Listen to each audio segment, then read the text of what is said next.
Emak-emak buat kue pakai mesin bor suami. Netizen, dulunya anak teknik. Beredar video yang tidak biasanya dilakukan oleh seorang emak saat membuat kue. Jika biasanya membuat kue menggunakan mixer, namun emak kali ini berbeda, ia menggunakan mesin bor suaminya. Mesin bor yang biasanya digunakan untuk peralatan bangunan digunakan emak ini untuk mengadon kue. Tampak dalam video emak ini memutar kiri dan ke kanan untuk meratakan adonan. Emak tersebut menggunakan tangan kanan untuk menggerakkan bor tersebut sedangkan tangan kiri untuk menahan adonan agar tidak goyang. Video unik tersebut dibagikan oleh akun @makassar_info dan mendapat beragam komentar.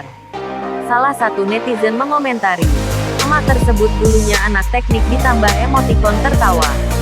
Video tersebut mendapat ribuan like.